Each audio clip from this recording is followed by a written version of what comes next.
Bienvenue aux Poissons pour ce tirage de février 2026. On va voir ce mois-ci quel est le trauma qui revient vous hanter pour ce mois de février. Et quelles sont les conséquences au niveau des blessures, au niveau de votre quotidien, dans les 4 domaines de vie que sont l'argent, le couple, le pro, la santé. Donc je vais tirer une carte au hasard sur mon site et une autre carte sur un autre site et on va interpréter ça ensemble. Donc c'est vraiment de la psychologie du tarot, c'est-à-dire que je ne prédis pas l'avenir avec des cartes au hasard comme tout le monde. Je regarde ce que les blessures du passé ont pour conséquence sur l'avenir à court terme de ce mois-ci. Et surtout, vous donner des solutions pour ne plus que ça revienne, parce que sinon ça reviendra constamment. Même si ça peut revenir le mois prochain, comme ça peut revenir dans 3 ans. Mais ça peut revenir comme ça. Parfois, il y a des énergies du passé qui reviennent et qui nous hantent alors qu'on n'a rien demandé. On se lève un matin, on a une énergie qui revient, on repense à un truc dont on n'avait pas pensé depuis 10 ans et ça revient nous hanter. Donc là, pour les poissons, quel est le trauma qui revient vous hanter ce mois-ci? Je vais tirer une carte. Hop. Alors là, ce qui revient, c'est dans votre enfance et adolescente, les critiques constantes ou les exigences excessives. Donc le principe, c'est de tirer une carte et après de faire parler mon intuition de ce que ça signifie pour vous, les poissons, ce mois de février 2026. Les critiques constantes. J'ai l'impression que vous êtes un peu devenue une personne perfectionniste, particulièrement ce mois-ci, que vous voulez tout faire bien parce que vous avez très très peur des reproches. Et que en fait, j'ai l'impression, si on vous fait un reproche, vous avez envie de dire à la personne « Non mais je t'ai rien demandé ». Parce que tout de suite, c'est une façon pour vous de vous protéger, c'est comme un bouclier, parce que c'est quelque chose qui peut vite vous mettre hors de vous. Et j'ai l'impression aussi que ces critiques, exigences venaient surtout de la part de vos parents quand vous étiez plus jeune. J'ai l'impression qu'on vous comparait souvent dans les notes. Mais combien elle a eu ta copine? Mais combien elle a eu le premier de la classe? Ah, t'as eu 16/20, c'est pas assez bien. Tu peux faire mieux la prochaine fois. T'as oublié un mot dans ta leçon, dans ta poésie? Allez hop, tu réapprends tout par cœur. J'ai l'impression que c'était beaucoup des petits trucs comme ça. Aussi, j'ai l'impression que c'était des critiques aussi beaucoup dans vos premiers amours, vos couples.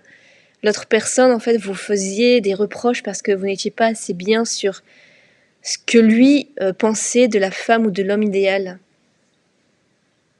Tu n'es pas assez stable émotionnellement. Tu n'es pas assez grande, tu n'es pas assez joyeuse. Tu fais tout le temps la tête. Tu n'as pas fait ça assez bien. Ou alors, vous faisiez des choses, vous lui montrez, et en fait, au lieu de se réjouir pour vous, bah, il vous disait, ouais, mais bon, ça, peut-être t'aurais pu faire autrement. Ou... Et en fait, ça vous a particulièrement agacé. Après, on va voir ce que ça a donné comme conséquence au niveau des blessures pour ce mois-ci dans les 4 domaines. Alors, un besoin d'approbation. C'est parlant, c'est cohérent. Donc du coup, à cause de ces critiques excessives, vous avez besoin d'approbation avant, à chaque fois, à tout le monde. Donc dans le domaine professionnel, vous doutez sans cesse et avant de présenter quelque chose à votre patron, vous allez demander à vos collègues, à votre mari, à vos enfants, à votre chat. Et vous allez pas oser, vous êtes dans le perfectionnisme et vous allez peut-être même prendre du retard pour certaines choses parce que vous vous dites c'est pas encore assez bien, on sait jamais, ils vont encore me critiquer. Déjà que vous l'avez mal vécu plus jeune, alors là, dans la vie pro, vous avez peur que ça ait plus de conséquences. Dans le couple, c'est la dépendance émotionnelle. En fait, vous voulez que votre partenaire vous voit comme la personne un peu presque parfaite. Donc, du coup, vous avez énormément besoin de ces câlins, de ces mots doux, de ces attentions au quotidien. Parce que vous dites, tant qu'il y a ces petites attentions, il y a plus de bonnes choses que de mauvaises choses. Mais il faut vraiment faire attention à cette dépendance émotionnelle parce qu'elle vous fatigue aussi, elle vous prend beaucoup d'énergie. Dans le domaine de la santé, c'est énormément de stress, c'est des problèmes de digestion que vous avez, c'est des problèmes de maux de ventre, des problèmes parlons cru, de constipation ou au contraire de diarrhée. Parce que c'est ce sentiment de contrôle un peu que vous voulez garder, vous avez peur un petit peu d'être comme vous êtes, avec vos imperfections. Vous avez peur d'être vulnérable. Et ça, cette peur d'être vulnérable, ça stresse énormément le corps. Et dans l'argent, c'est la peur du jugement. Que vous en ayez trop ou pas assez, vous préférez en fait, même si vous avez quelques réussites, ne pas en parler du tout. Parce que vous avez peur qu'on vous juge, qu'on puisse vous dire mais regarde là, celle-là ou celui-là, il se la pète, ou elle se la pète. Ou alors au contraire, si vous traversez une phase un peu plus compliquée, vous avez peur que les gens se disent que vous n'êtes pas à la hauteur, que vous n'êtes pas assez bien, que vous savez même pas gérer un budget. Et ça, vous voulez pas du tout l'entendre parce que pour vous, l'argent, ça représente justement cette perfection, ce contrôle, cette réussite un peu minimum pour vous en fait. Donc c'est compliqué pour vous dans ce domaine-là aussi. Donc vraiment, pour en revenir à toutes ces critiques du passé qui ont des conséquences ce mois-ci particulièrement, essayez de vous dire que c'est pas parce que vous faites pas parfaitement, que vous n'êtes pas une personne parfaite qu'on va vous abandonner. C'est pas parce que vous faites quelque chose pas à la hauteur de l'attente de votre patron, de votre hiérarchie, qui va se séparer de vous. C'est pas parce que dans votre couple, vous avez été un peu plus vulnérable ou alors vous avez pas été trop présente pour l'autre que l'autre personne va vouloir arrêter la relation.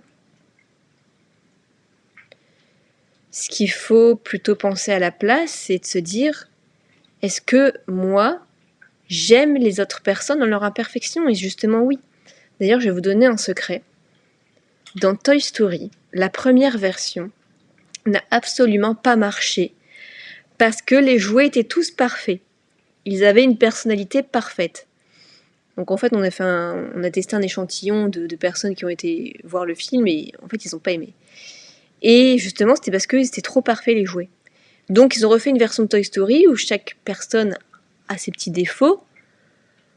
Comme par exemple, je sais pas, Woody, il est un petit peu...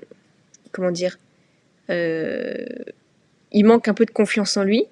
Buzz l'éclair, au contraire, il a un peu trop d'ego. Je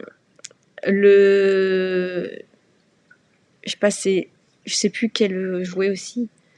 Un manque, une dépendance affective. Un autre qui oublie tout. Voilà, c'est des petits défauts comme ça en fait qui font que ça rend les personnages attachants. Et là, du coup, Toy Story a marché. Et ça existe depuis longtemps, Toy Story, depuis les années début 90, 95, je crois. Et là, encore en 2026, ils vont nous sortir le Toy Story 5. Et c'est génial. Pourquoi? Parce que justement, c'est les imperfections qui font qu'on s'attache à une personne. C'est ennuyant, au final, une personne qui est parfaite. Et c'est pas parce que plus jeune, vos parents vous ont dit que c'était pas assez bien que ça faisait de vous une personne imparfaite. Ça, c'est la phrase à retenir pour vous en libérer. Ce qu'ils voulaient, justement, c'est que vous faisiez de votre mieux. Ça ne veut pas dire qu'ils vous aimaient pas. C'est qu'ils savaient, au contraire, de quoi vous étiez capable. Et qu'ils vous poussaient à vous dépasser d'une certaine manière. S'ils n'avaient aucune attente de vous, vous ne serez pas peut-être donné les moyens aujourd'hui d'avoir la carrière que vous avez aujourd'hui. Je pense que vous êtes fiers de vous sur pas mal de choses dans votre carrière notamment. Donc voilà, j'espère que ce tirage vous a plu. N'hésitez pas à laisser un petit pouce bleu en bas pour me le montrer. Et on se retrouve pour le prochain tirage.